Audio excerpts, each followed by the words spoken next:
हाथों को उठाओ,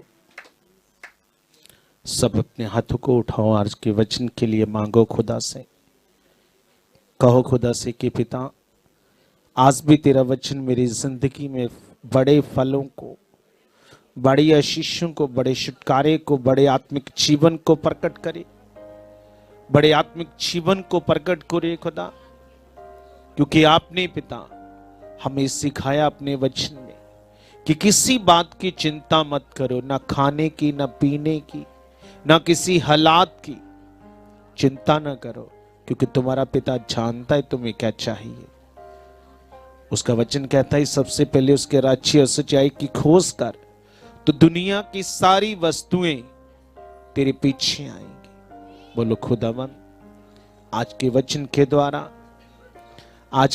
के द्वारा परमेश्वर जो मैं चाहती हूं वो मेरे जीवन में वो पूरा हो खुदावन, वो पूरा हो खुदा। मैं श्वास करती, बोलो श्वास करता हूं। आज का वचन खुदा मेरे जीवन में, मेरे घराने में, मेरे फाइनेंस में, मेरे कारोबार में, बिजनेस में, बड़े कामों को, बड़ी महिमा को खुदा आप मेरे जीवन से प्रकट कर आकर खुदा मुझे आशीष कर चुके हो। आज का वचन बड़े फैलों को पैदा कर चुका और कोई अंधकार की शक्तियां आज खुदावन तेरे वचन को न चुराए, यीशु के नाम से आमीन। Hallelujah, hallelujah. तो आज मेरा विषय है कि जब तक हमें परमेश्वर से प्रार्थना में उत्तर नहीं मिल जाता, क्या नहीं मिल जाता? उत्तर नहीं मिल जाता, तब तक आपने अपनी प्रार्थनाओं में जुटे रहना है, बने रहना है, हारना नहीं है, क्योंकि उत्तर देने वाला वो परमेश्वर है। अब हम एक वचन को देखेंगे, पहला राजा उसका 18 अध्याय, उसकी 41 से लेकर हम 45 तक पढ़ेंगे। नोट कर लो और ध्यान से आज के वचन को समझो कि हम कैसे खुदा से रिजल्ट ले सकते हैं, कैसे हम आशीष हो सकते हैं, कैसे हम बढ़ सकते हैं, कैसे हमारी जीवन की जो मुश्किलों का हल है वो कैसे हो सकता है। समझते हो? तो हम पहला राजा 18 की 41 से पढ़ो, जल्दी पढ़ो। हाँ। फिर एलिया ने अहाब से कहा, उठकर खा पी, क्योंकि भारी वर्षा की सनसनाहट सुन पड़ती है। तब अहाब खाने पीने चला गया और एलिया कमरेल की चोटी पर चढ़ गया और भूमि पर गिरकर अपना मुंह घुटनों के बीच किया और उसने अपने सेवक से कहा, चढ़कर समुद्र की ओर दृष्टि करके देख। तब उसने चढ़कर देखा और लौटकर कहा, कुछ नहीं दिखता। एलिया ने कहा, फिर 7 बार जा। 7वीं बार उसने कहा, देख समुद्र में से मनुष्य का हाथ सा एक छोटा बादल उठ रहा है। एलिया ने कहा, अहाब के पास जाकर कह, रथ जुतवा कर नीचे जा, कहीं ऐसा न हो कि तू वर्षा के कारण रुक जाए। थोड़ी ही देर में आकाश वायु से उड़ाई हुई घटाओं और आंधी से काला हो गया और भारी वर्षा होने लगी और अहाब सवार होकर इज़राइल को चला।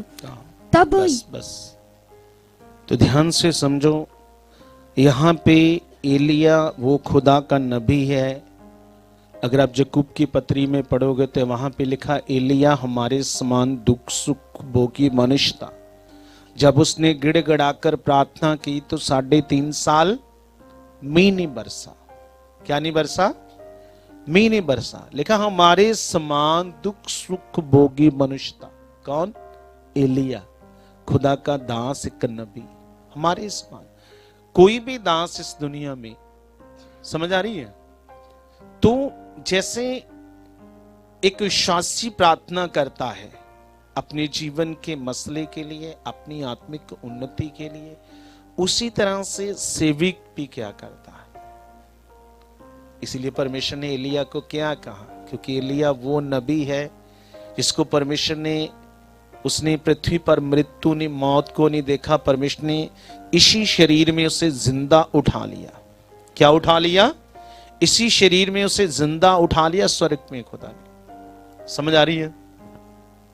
जो लिखा, हमारे समान दुख सुख भोगी मनुष्य था, पर जब उसने गिड़गिड़ाकर प्रार्थना की तो आकाश बंद हो गया। 3.5 साल बारिश क्या नहीं हुई ना, वर्षा समझते हैं, बारिश नहीं हुई। पर यहां पे हम जो हमने पढ़ा है ना, यहां पे बारिश आने के लिए उसने प्रेयर की। क्या की? यहां पे बारिश आने के लिए उसने प्रेयर की। क्या लिखा? एलिया ने अहाब से कहा, उठकर खा पी, क्योंकि भारी वर्षा की सनसनाहट सुन पड़ती। अभी कुछ भी नहीं, अभी कुछ भी नहीं है, अभी वो बैठा भी नहीं है प्रेयर में, विश्वास से वो पहले बोल रहा है कैसा होने वाला है। क्या होने वाला है? ऐसा होने वाला है, क्योंकि जो तुम बोलोगे वो होगा।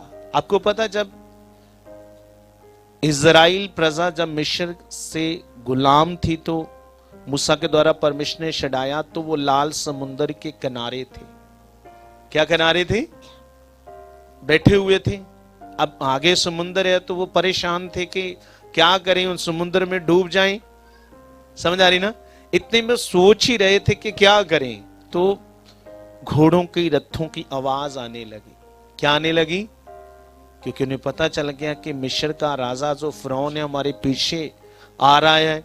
तो वो सब मूसा पर बुड़बड़ाने लगे कि हमें पता नहीं क्या हमारी मत को हो गया, हम तुम्हारे पीछे लगकर, है ना, तेरे साथ आ गए। आज देख, है ना, फिरौन आ रहा है, वो मैं सबको तलवार से मार देगा।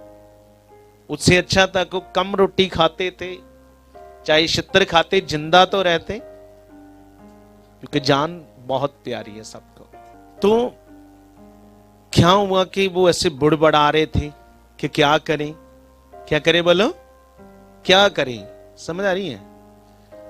तो बिना सोचे मूसा ने उन्हें कहा, जिन मिस्रियों को तुम आज देखते हो दोबारा कभी भी नहीं देखोगे। मूसा का कुछ नहीं पता था क्या होने वाला है। पता था उसे परमेश्वर कौन सा चमत्कार करने वाला है। आप आज आए हो, आप हर संडे आते हो, समझते हो, आप हर संडे आते हो, हर बुधवार आते हो। समझ आ रही हो? आपको पता आज क्या होने वाला है? किसको पता है? किसको पता है? जिसके पास हम आए, जिस पर हम विश्वास करते हैं। हम तो आए, हमें नहीं पता, किसको पता है? समझ आ रही है? तो मूसा ने कहा, जिन मिस्रियों को तुम आज देखते दोबारा तुम कभी नहीं देखोगे। उसे नहीं पता क्या होने वाला है, क्या करने वाला है।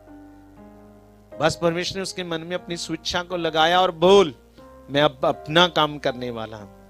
वहां पे कितना बड़ा चमत्कार किया खुदा ने, किया कि नहीं किया? हाँ, चाहे वो मुड़ पड़ा रहे थे, पर मूसा के विश्वास के कारण, उसके अच्छे मन के कारण परमेश्वर ने समुद्र को क्या कर दिया? 2 भाग कर दिया। अगर अगुए का विश्वास अच्छा है, अगर विश्वासियों का विश्वास भी ऐसा ही हो, तो तुम सोचो कितने बड़े काम होंगे कि नहीं होंगे। क्योंकि मूसा का तो विश्वास पूरा था परमेश्वर पर। वो जानता परमेश्वर महान है, सामर्थी है, वो सब कुछ करने की ताकत रखता है। पर जो इजरायली थी, वो जानते थे कि परमेश्वर ने मिस्र में इतने बड़े बड़े चमत्कार करके हमें छुड़ाकर लेकर आया। क्या लेकर आया? तो अगर वहां पे छुड़ाकर लेकर सकता, तो अभी भी क्या करेगा? वो हमें बचाएगा। अगर आपका जीवन का मसला है, आपके जीवन में कोई 1-2 गवाहियां बनी है, 4 गवाहियां बनी है, यहां पे ऐसा कोई व्यक्ति नहीं है जिसके जीवन में 1-2-4 गवाहियां हैं। बहुत होगी, बहुत होगी। 1-2 नहीं, मैंने कहा बहुत होंगी। उनको याद करो कि वो काम किसने किए। पर इजरायली भूल गए। बोलो, इजरायली भूल गए। और जब इंसान भूलता, फिर वो अपनी बुद्धि लगाता, अपनी सोच लगाता, अपनी बुद्धि से उधर उधर दौड़ता, इधर उधर अपना मन लगाता। वो कभी नहीं सोचता कि परमेश्वर जिसने पहले मेरे जीवन में काम किया, पहले मुझे हील किया, पहले उसने मेरे जीवन में गवाहियां बनाईया, पहले जब मैं चारपाई पे थी, पहले जब मैं चेयर पे थी, मुझसे उठा नहीं जाता था, मुझसे कुछ खाया पिया नहीं जा रहा, तो आज भी वही परमेश्वर है, वो कभी ना बदलने वाला। बाइबल कहती परमेश्वर तो आज भी क्या करेगा? तो उन गवाहियों को, उन उपकारों को क्या करो? याद करो। आमीन। करना है कि नहीं करना चाहिए? करना चाहिए, है ना? तो इसी तरह से एलिया ने अभी प्रेयर भी नहीं की, प्रार्थना भी नहीं की। क्या नहीं की? क्या कहता? एलिया ने हाथ से कहा, उठकर खा भी, क्योंकि भारी वर्षा की सनसनाहट सुन पड़ती है। क्या पड़ती है? मुझे सुन पड़ती है। उसी तरह से उसने भी, मूसा ने भी कहा। समझ आ रही है? पर क्या हुआ? तब अहाब खाने पीने चला और एलिया कमरेल की चोटी पर चढ़ गया और भूमि पर गिरकर अपना मुंह घुटनों के बीच किया, और उसने अपने सेवक से कहा, चढ़कर समुद्र की ओर दृष्टि करके देख। तब उसने चढ़कर देखा और लौटकर कहा, कुछ दिखाई नहीं देता। एलिया ने कहा, 7 बार देख। कितनी बार देख? 7 बार देख। 7 बार। वो फिर जाता था, फिर वो प्रेयर करता था, फिर जाता था, फिर वो प्रेयर करता था, क्योंकि जिस बारिश के लिए एलिया प्रार्थना कर रहा था, वो बार बार उन्हीं शब्दों को लेकर वो बार बार क्या कर रहा था? प्रार्थना कर रहा था। उसे शाह से कह रहा, जाकर दे। वो जाता था, फिर वापस आता था, फिर वो प्रार्थना कर, धन्यवाद परमेश्वर, जो मैंने कहा है वो हो चुका, धन्यवाद परमेश्वर। आप भी कह सकते हो? कह सकते हो कि नहीं? कह सकते हो? क्योंकि कौन है वो? सुनता है, सुनता है ना। तो वो धन्यवाद के साथ कह रहा, वो पहाड़ पर जाता, फिर चढ़ के देखता है, कुछ नहीं दिखाई देता, फिर आता है। तो उसने कहा, 7 बार जा, और वो 7 बार प्रार्थना करता रहा, धन्यवाद परमेश्वर, वो बारिश बादल आ चुके हैं। जब 7 बार जाता तो 7वीं बार क्या दिखता उसे? एक हाथ के जैसा एक छोटा सा बादल का टुकड़ा, हाथ का जैसा। तो उसने कहा, जाकर अहाब को क्या, रथ जुतवा ले, थोड़ी देर में क्या हो जाएगा? तो वर्षा के कारण रुक जाएगा, क्योंकि थोड़ी ही देर में आकाश वायु से उड़ाई हुई घटाओं और आंधी से काला हो गया और भारी वर्षा होने लगी। कितनों को समझ आ रही? जब भी हम कुछ चाहते हैं खुदा से, अपने विश्वास को, अपने ईमान को छोड़ना नहीं, धन्यवाद के सहत अपनी प्रार्थनाओं में क्या करना। इसीलिए जब आप फिलिप्पियों 4 की 6 पढ़ते हो तो वहां पे लिखा, किसी बात की चिंता, जो प्रार्थनाएं तुम करते हो वो धन्यवाद के सहत किसके सन्मुख उपस्थित किए जाएंगी? है ना? धन्यवाद के सहत क्या की जाएंगी? उपस्थित किए जाएंगी वो प्रार्थना। समझ आ रही है? तो जिसके सामने हम रोज कर रहे हैं, उत्तर आएगा कि नहीं आएगा? फिर चिंता करने की जरूरत है, कब होगा मेरा काम, कब मुझे बरकत मिलेगी, कब मेरा हालात चाहेगा। तुम्हारा काम नहीं है, तुम्हारा काम है धन्यवाद के सहत किसको रोज धन्यवाद की भेंट चढ़ानी। तुम अपना काम करते जाओ, वो उसका काम है, वो अपने आप करेगा। तुम्हें अपनी बुद्धि, अपनी वो चीजें लगाने की जरूरत नहीं है। तुम अपना काम करो, खुदा अपना करेगा। आमीन, हालेलुया। करेगा कि नहीं करेगा? करेगा, अपना काम करेगा। आपको पता है, इसी तरह से जब दानियल, क्योंकि दानियल आपको पता है एक बड़ा प्रेयर वॉरियर था, एक बड़ा प्रार्थना का योद्धा था दानियल। अगर आप दानियल की पुस्तक 10 की 12 से पढ़ना, मैं आज आपको समझना है कि हमें कैसे परमेश्वर से उत्तर मिलता है। समझ आ रही है? ध्यान से समझो सारे। फिर उसने मुझसे कहा, हे दानियल मत डर, क्योंकि पहले ही दिन को जब तूने समझने बूझने के लिए मन लगाया और अपने परमेश्वर के सामने अपने को दीन किया, उसी दिन तेरे वचन सुने गए। उसी दिन वचन तेरे कहता पहले दिन जब तू बैठा था प्रार्थना में, उसी दिन वो समझने के लिए जिस बात के लिए तू प्रार्थना कर रहा था, उसी दिन क्या थे वो, तेरी प्रार्थना स्वर्ग पहुंच गई थी। क्या हो गई थी तेरी प्रार्थना? स्वर्ग पहुंच गई। पर हुआ क्या, ये कौन कह रहा है? हाँ? आगे पढ़ो। और मैं तेरे वचनों के कारण आ गया हूँ। फारस के राज्य का प्रधान 21 दिन तक मेरा सामना किए रहा, परंतु मिकाएल जो मुख्य प्रधानों में से है, वे मेरी सहायता के लिए आया। फारस का प्रधान मतलब जो डेवल है, जो शैतान है। तो जिब्राइल बता रहा है कि पहले दिन तेरी प्रार्थना सुन गई और मैं तेरी प्रार्थना का उत्तर लेके तेरे पास आ रहा था, पर रास्ते में मेरा सामना किससे हो गया? शैतान से। फारिस है ना, प्रधान जो शैतान है, क्योंकि नाम है ना उनके भी, दुष्टात्मा के भी, जैसे स्वर्गदूतों के नाम है, जिब्राइल है ना, मिकाएल है ना, समझ आ रही है? तो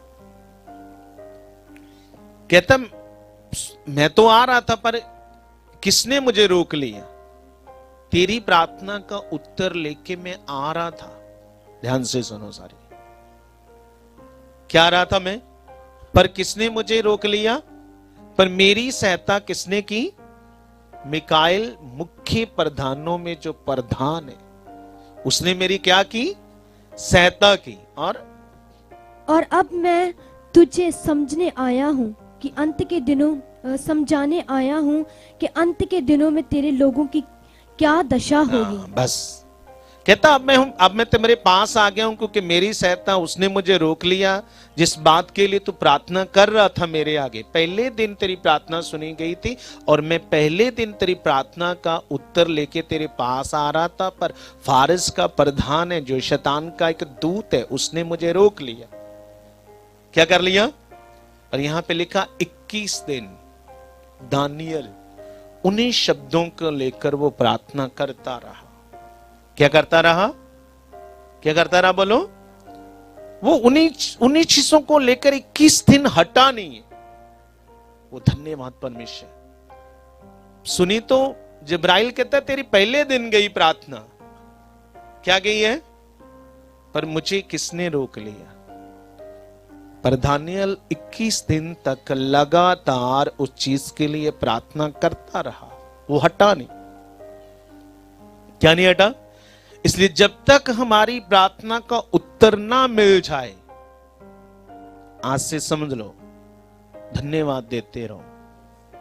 उत्तर आना है, 100% आना, इन द नेम ऑफ जीसस। मैंने कहा आना है, 100% आना है। अगर विश्वास करते हो, बोलो क्या है, तो 100% आना। मन खराब करने की जरूरत नहीं है। हाँ, वो मेऊस से होने की जरूरत नहीं है। चेहरा उतना हाय पता नहीं कदों, समझ आ रही है? तो धन्यवाद क्या करते रहो, देते रहो, जब तक तुम्हें उत्तर मिल नहीं जाता, क्योंकि उत्तर देने वाला खुदा। इसलिए उसने कहा अपने दास यिर्मयाह भविष्यवक्ता के द्वारा 33:3 में मुझसे प्रार्थना कर। जो बातें कठिन है, बड़ी हैं, मैं तेरी सुनकर तुम्हें उत्तर दूंगा। दूंगा कि नहीं? कहता मुझसे प्रार्थना कर। जो बातें तेरे लिए कठिन है, बड़ी हैं, तेरी समझ में नहीं आती, तुझे पता नहीं है, तो मैं तेरी सुनकर तुम्हें उत्तर दूंगा। मैं तुम्हें बताऊंगा कैसे होना है। समझ आ रही है? मैं तुम्हें उत्तर दूंगा। आपको पता, मैंने पिछले दिनों में आपको, शायद पिछले हफ्ते की बात है ना, तो मैंने आपको हमारे और यीशु मसीह के बारे मैंने टीचिंग दी थी कि जैसे हम विश्वास करते हैं, यीशु मसीह ने सेम हमारे जैसे शरीर में होकर विश्वास किया। अभी भी फेसबुक पर वो शिक्षा पढ़ी होगी, फ्राइडे स्पेशल टीचिंग जो होती है ना, उसमें है ना, सुनना। क्योंकि यीशु मसीह शरीर में होकर आए। क्या आए बोलो? तो उन्होंने, जैसे हम प्रार्थना करते हैं तो यीशु मसीह को भी प्रार्थना करनी पड़ती थी। आज नहीं यीशु मसीह, आज तो दाहिने हैं पिता के। आज यीशु मसीह को प्रार्थना करने की जरूरत नहीं है, क्योंकि जिस समय वो पृथ्वी पर आए थे, शरीर में आए थे, तो उन्हें सेम हमारे जैसे प्रार्थना रोज करनी पड़ती, पता है? वो लिखा जंगल में, भोर को जंगल में चले जाते थे और रात, आधी रात पहाड़ पे बताते थे। वाई क्यों? क्योंकि शरीर में थे। क्या थे बोलो? शरीर में थे, शरीर में। समझ आ रही मेरी बात? जब यीशु मसीह को क्रॉस पर देना था, सलीब के ऊपर, आपको पता यीशु मसीह ने सारी रात क्या की चेलों के साथ? चलो उस वाक्य को पढ़ते हैं, कैसे है, क्या है। मत्ती निकालना 26 की 36 से पढ़ना, तो ध्यान से समझो आज, है ना? आज का ये टॉपिक जो विषय, ये बहुत पावरफुल है। अगर आप समझ के तो आप बड़े फलों को पैदा करोगे, बड़ी आशीषों को लेकर आओगे। तब यीशु अपने चेलों के साथ गेतसमनी नामक एक स्थान में आया और अपने चेलों से कहने लगा, यहीं बैठे रहना जब तक मैं वहां जाकर प्रार्थना करूं। तब पतरस और जब्दी के दोनों पुत्रों को साथ ले गया और उदास होकर व्याकुल होने लगा। तब उसने उनसे कहा, मेरा जी बहुत उदास है, यहाँ तक कि मेरा प्राण निकला जा रहा है। तो क्या किया? क्या किया? तब यीशु ने अपने चेलों के साथ गेतसमनी नामक एक स्थान में आया, अपने चेलों से कहने लगा, यहीं बैठे रहना जब तक मैं जाकर प्रार्थना, जब तक मैं वहां से प्रार्थना करूं। क्या रहना? यहीं ठहरे रहना। तो उसने क्या, पतरस जबूदी के दोनों पुत्रों को, मतलब जकूब और यूहन्ना और पतरस को साथ लिए अपने साथ। उनको कहा, नीचे रहो, मैं ऊपर पहाड़ पर क्या करने जाता हूं, जब तक मैं ना आऊं तुम यही प्रार्थना करना। समझ आ रही है?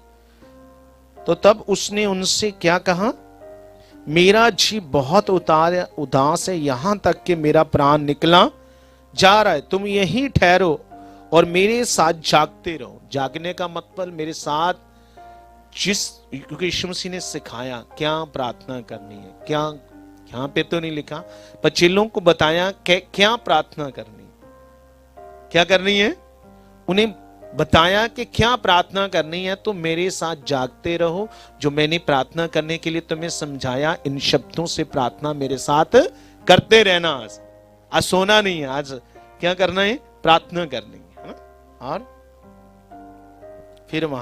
फिर वे थोड़ी और आगे बढ़कर मुंह के बल गिरा और ये प्रार्थना की, हे मेरे पिता, यदि हो सके तो ये कटोरा मुझसे टल जाए, तो भी जैसा मैं चाहता हूँ वैसा नहीं, परंतु जैसा तू चाहता है वैसा ही हो। तो अपनी प्रार्थना में मांगा उसने, हो सके तो ये कटोरा मेरे बिना पिए टल जाए, पर जैसा तू चाहता है वैसा ही हो, जैसी तेरी इच्छा है वैसा ही मेरे जीवन में पूरा हो। आगे। फिर उसने चेलों के पास आकर उन्हें सोता पाया और पतरस से कहा, क्या तुम मेरे साथ एक घड़ी भी न जाग सके? जागते रहो और प्रार्थना करते रहो कि तुम परीक्षा में ना पड़ो। और आत्मा तो तैयार है परंतु शरीर दुर्बल है। आत्मा तो तैयार है पर शरीर मतलब दुर्बल, मतलब कमजोर है। उसने कहा आत्मा तो तैयार है पर शरीर दुर्बल है, शरीर कमजोर है। तो जागते रहो, प्रार्थना करते रहो, ताकि तुम परीक्षा में ना पढ़ो। समझ आ रही है? मैं समझाता हूं, आगे पढ़ो।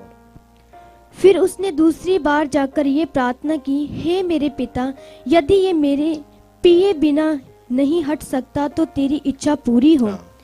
फिर तब उसने आकर उन्हें फिर सोता पाया, क्योंकि उनकी आंखें। अब दूसरी बार उन्हीं शब्दों को लेकर प्रेयर कर रहा है। समझते? पहली बार सोते पाया तो चला गया, तो दूसरी बार फिर उन्हीं शब्दों को लेकर कि ये प्याला मेरे बिना पिए टल जाए, पर तेरी इच्छा क्या हो। जब वो दूसरी बार प्रेयर करके आया तो नीचे आया, तो फिर चेले क्या है, सो रहे। फिर चेले सो रहे। और तब उसने आकर उन्हें फिर सोता पाया, क्योंकि उनकी आंखें नींद से भरी थी। उन्हें छोड़कर वे फिर चला गया और उन्हीं शब्दों में, फिर उन्हीं शब्दों से तीसरी बार यीशु मसीह प्रार्थना कर रहा है। क्या कर रहा है? उन्हीं शब्दों से अब फिर ये तीसरी बार प्रार्थना कर रहा है। जब वो तीसरी बार ऐसे प्रार्थना कर रहा है, फिर नीचे आया, फिर सोते पाया, तो उसने कहा आओ अब मेरा पकड़वाने वाला आ गया है, तुम सोते रहो। वो घड़ी आ गई। क्या घड़ी आ गई है? वो घड़ी आ गई है। तो इससे हम समझ सकते हैं कि यीशु मसीह एक बार, दो बार, तीन बार तक क्यों प्रेर करता रहा उन्हीं शब्दों को लेकर, उसी चीज के लिए, उसी हालात के लिए जो यीशु मसीह, जैसे मान लो आज वो 10 बजे बैठे हैं, क्या बैठे हैं प्रेयर में, तो कल जो वो सलीब का दुख यीशु मसीह सहने वाले, तो वो बहुत दर्दनाक और भयानक था, बहुत दर्द भरा था। यीशु मसीह के लिए वो शरीर में सहना बहुत औखा था, सच्ची बहुत कठिन था। पर उसने किसकी इच्छा को पूरा करने के लिए, अगर वो ना करता, आज हमें उद्धार, पापों से मुक्ति, वो माफी, शैतान की गुलामी से जीवन मिलना था।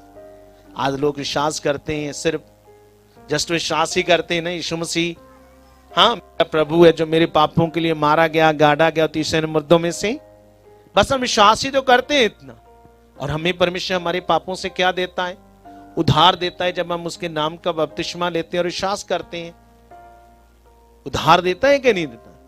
पापों से छुटकारा, शैतान की गुलामी से और बीमारियों से भी क्या मिलता है? किस पर विश्वास करने से। अगर उस समय वो ना अपना जीवन देता, ना अपने पिता की इच्छा को पूरा करता, हाँ आज देखो लोग कितनी बड़ी बड़ी गवाहियां बता रहे हैं, तुम सोच नहीं सकते। मेरे हिसाब से अगर सच में अगर यीशु मसीह क्रॉस पर अपना जीवन ना देता, तो शायद जितनी दुनिया की पब्लिक की वो जनसंख्या है हर देश की, मैं कहता हूं आधी भी ना होती। क्योंकि शैतान इतना लोगों को मारता बीमारियों से, आधी भी ना होती। क्या ना होती? मैं कहता हूं आधी भी ना होती जनसंख्या। ये उसी का अनुग्रह है। समझ आ रही है? पर आपके लिए सीखने के लिए क्या है? मेन आपके लिए क्या है? तो आपके लिए मेन क्या है कि यीशु मसीह ने उस चीज के लिए जो वो सलीब का दुख सहने वाला था, एक बार, पहली बार जब वो प्रार्थना कर रहा था तो देखा तो चेले सो रहे, फिर उन्हें समझाया जागते रहो मेरे साथ। फिर दूसरी बार जब गया तो दूसरी बार भी उन्हीं शब्दों से प्रार्थना करा, फिर आया तो फिर वो जाग रहे, फिर वो सो रहे, सॉरी है ना, फिर सोते पाया। फिर वो उन्हीं शब्दों से तीसरी बार प्रार्थना करने के लिए गया, जब तीसरी बार प्रार्थना करेगा तो फिर वो सो रहे। क्या? तब सोते रहो। क्या रहो? मेन आपके लिए पॉइंट क्या है? मेन पॉइंट आपके लिए ये है कि यीशु मसीह को भी जब तक उत्तर नहीं आया कि क्या करना है, तब तक वो उन्हीं शब्दों को लेकर बार बार प्रार्थना करता रहा। मेन सीखने की ये चीज। क्या बोलो?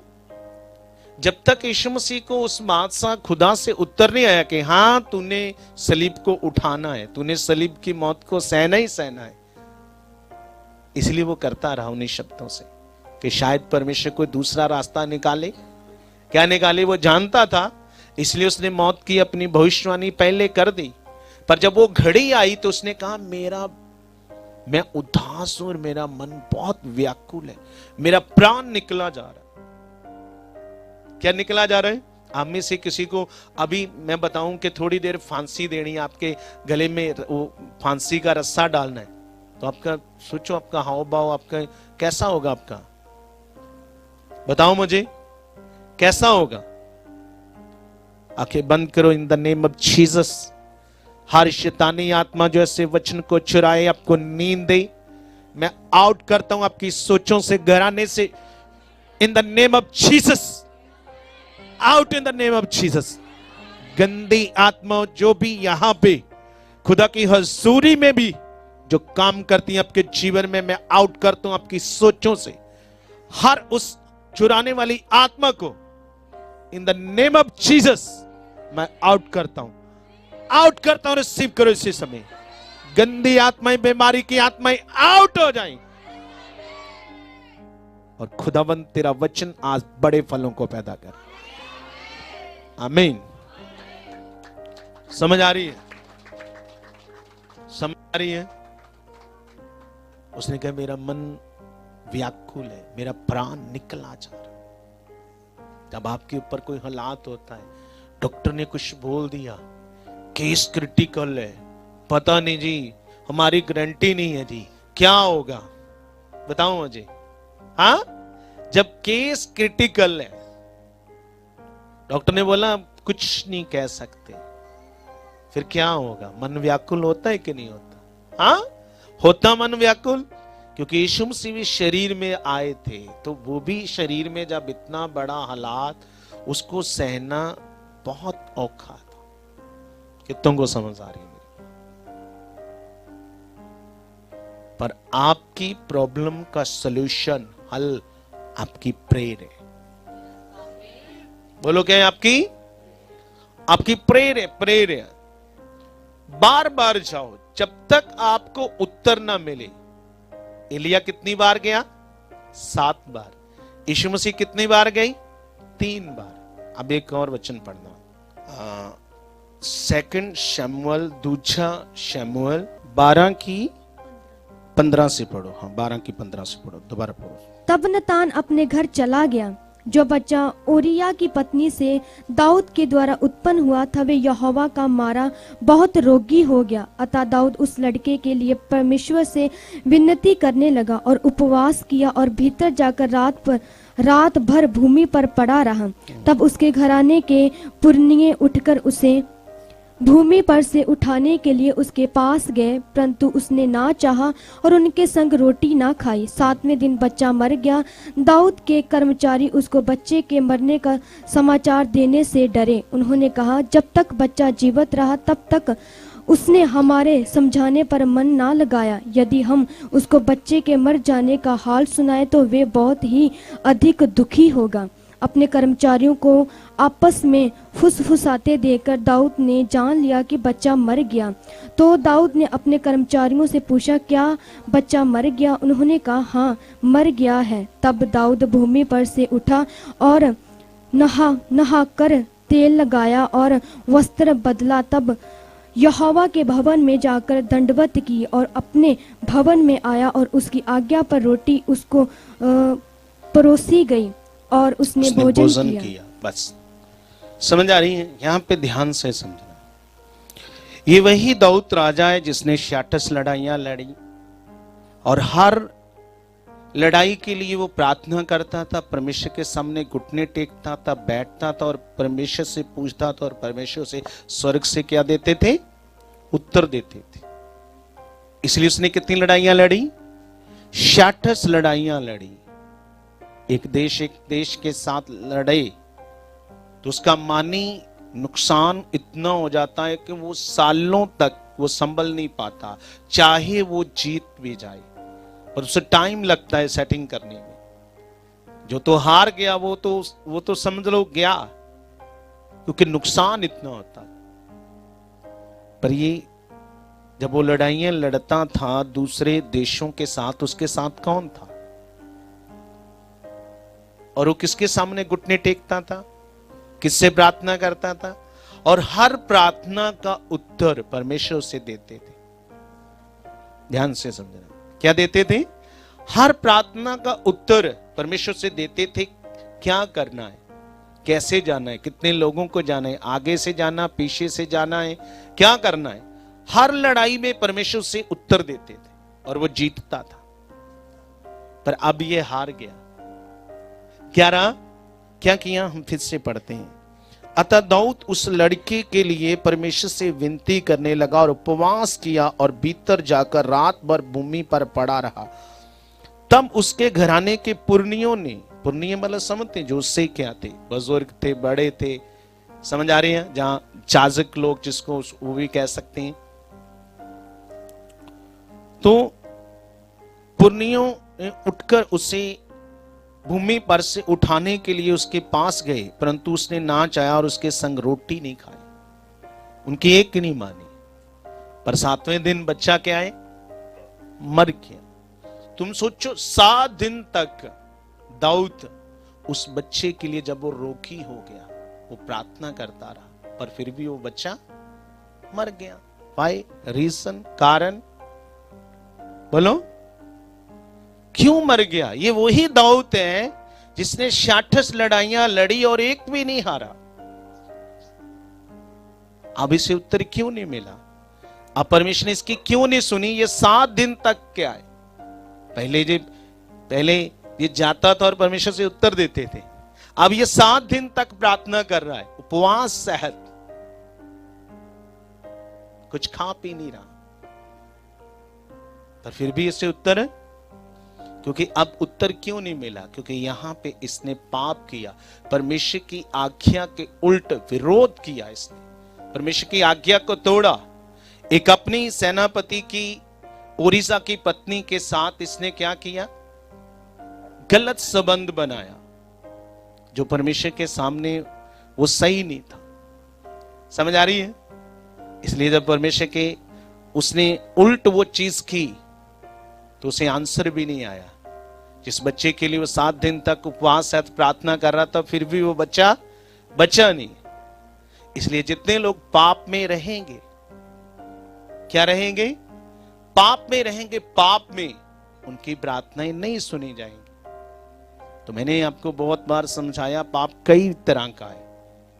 ये जरूरी नहीं है कि व्यभिचार ही पाप है, जो दाऊद ने व्यभिचार किया। दाऊद पाप और भी है।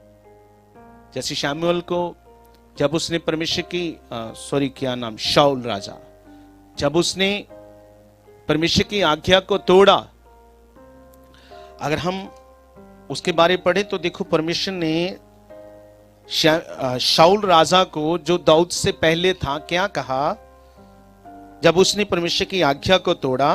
अगर हम पहला शमूएल 15:22 पढ़ें तो यहां पे लिखा, शमूएल ने कहा, क्या यहोवा होम बलि और मेल बलियों से प्रसन्न होता है जितना कि अपनी बात को माने जाने से प्रसन्न हुआ? सुन, मानना तो बलि चढ़ाने से और कान लगाना मेढ़ों की चर्बी से उत्तम है।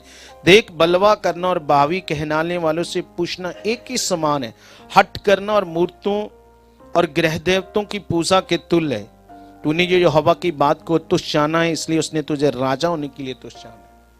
अब इसने यहाँ पे व्यभिचार तो नहीं किया, क्योंकि दाऊद ने तो व्यभिचार किया। ओरिजा की पत्नी से क्या किया? गलत रिश्ता बनाया। पर इसने क्या किया? इसने परमेश्वर की आज्ञा को तोड़ा। जिन अमालेकियों को उसने नाश करने के लिए कहा, इसने ऐसा नहीं किया। इन्हें अच्छी अच्छी उनकी भेड़ें, बकरियां, गायें, बैल क्या कर लिए?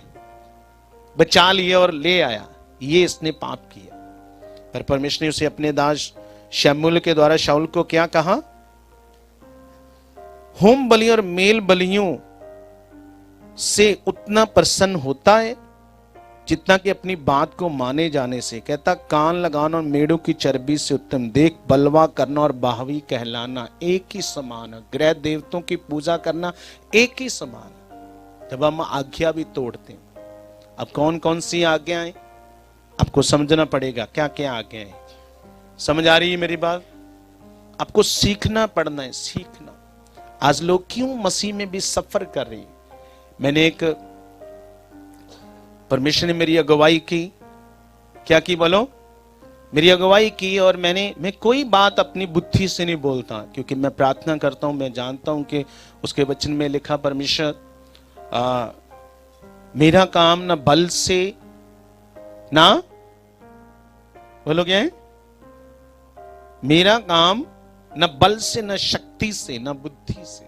मेरा काम मेरी आत्मा से हो। और जब भी जो परमेश्वर मुझे कहते हैं, मैं वही देता हूं। मैंने इसलिए कहा है कि परमेश्वर ने मेरी अगुवाई की जिस दिन, कि आपके तो मसले हैं ही हैं। तो मैंने आपको उस दिन मैसेज दिया। हमने उस शिक्षा को अलग काट कर भी यूट्यूब पर डाला था। पता है, बड़ी मिनिस्ट्रियों, छोटी मिनिस्ट्रियों के लिए जरूरी सूचना।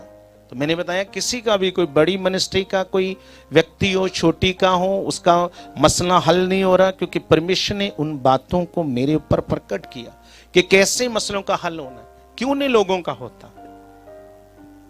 अब समझ आ रही है आज भी क्यों नहीं होता?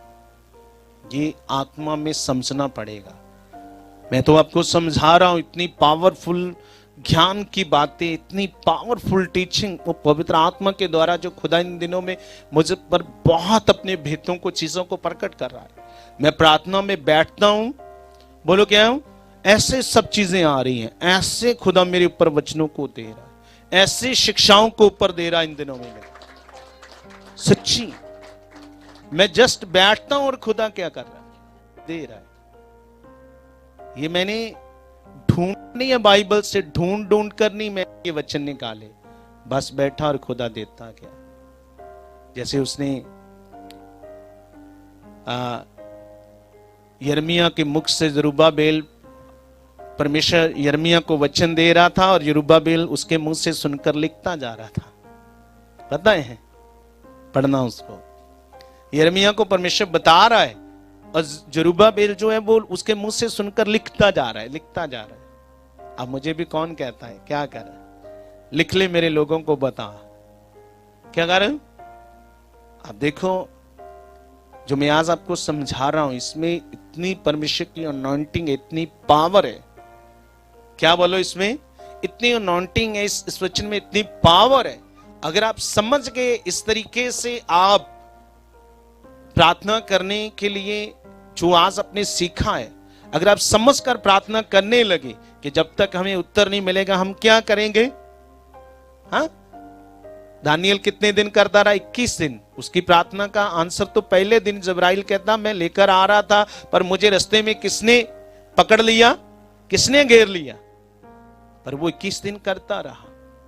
जैसे मान लो आज कोई बात होती है, परमेश्वर मेरे मुंह से कोई प्रोफेटिक देता है, कोई भविष्यवाणी का वचन देता है, प्रार्थना का कुछ भी दे रहा है, तो तुम हो सकता है 1-2 दिन करो उस वचन को लेकर, 4 दिन करो, हफ्ता करो, बाद में ना करो। अगर परमेश्वर दे रहा उसको लिख कर रखो और उसे लगाओ अपने कमरे में दीवार पर कि नहीं परमेश्वर ने मेरे लिए बोला है। क्या बोला बोलो।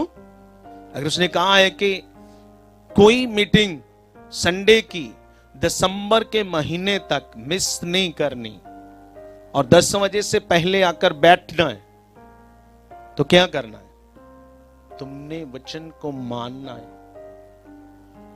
क्या करना है, तुमने वचन को मानना है। अगर परमेश्वर कह रहे हैं तो पूरा करो।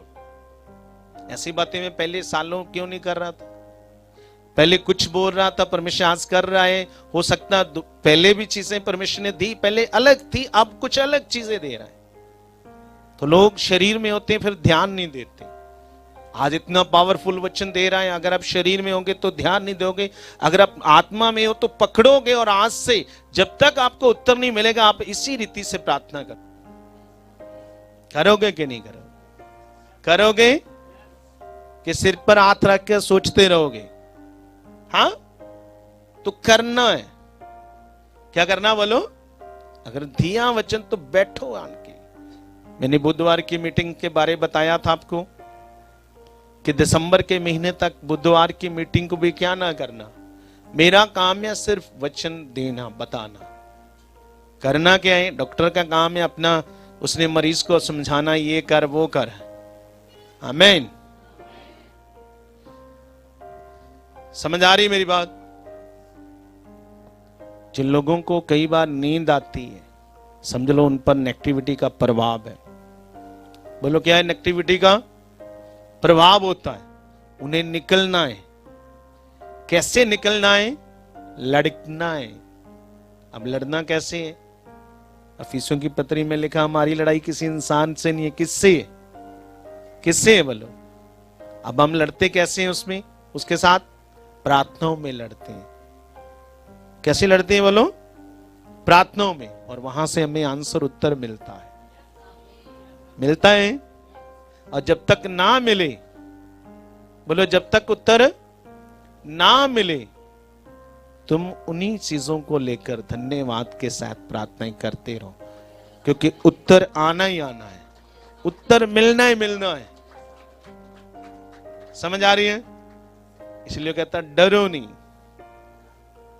मैं तुम्हारे, डरो नहीं मैं तुम्हारे साथ हूं। कितने विश्वास करते हैं कि खुदा हमारे साथ है और जो हमने सीखा है उसे करेंगे, जो हमने सीखा वो करेंगे। तो आज से जो सिखाया है उसको करना है।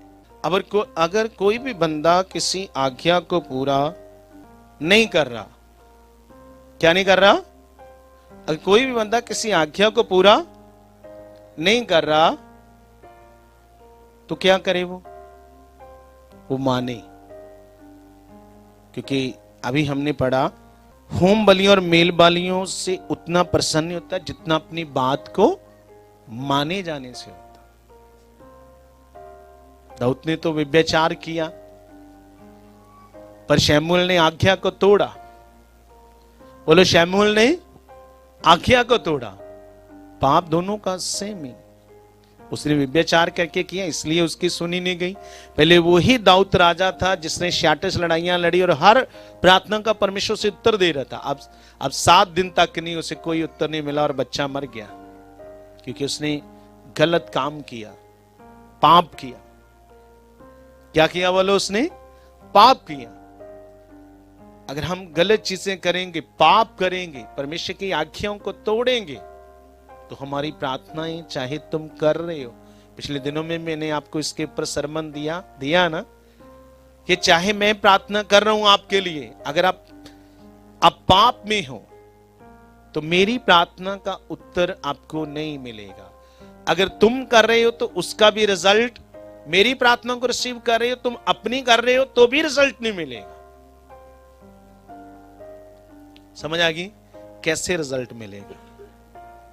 समझ आ रही है? मैंने सारी चीजें आपको समझा दी आज। क्या आ गई? कि एलिया को कैसे रिजल्ट मिला, दानियल को कैसे मिला, यीशु मसीह को भी जब शरीर में तो कैसे मिला, उत्तर आया कि नहीं आया? दाऊद को क्यों नहीं मिला? क्योंकि अब उसने पाप किया है। तो इसलिए सबसे पहले चेक करना है अपने जीवन को। क्या करना है? क्योंकि ऐसा खुदा नहीं है, वो पक्षपात करने वाला खुदा, वो प्रेमी परमेश्वर है कि पक्षपात करता है, एक को चंगा करे, एक को हील करे, एक को ब्लेस करे और एक को ना करे। ऐसा है खुदा? ऐसा है खुदा? ऐसा नहीं है। उसने इक्वल प्रेम किया, सबसे बराबर किया है, पक्षपात वो नहीं करता। तो आज से जो सीखा है इसे समझकर आज इस तरीके से खुदा के साथ चलो और प्रार्थना करो, क्योंकि उत्तर देने वाला परमेश्वर है। आमीन, आमीन।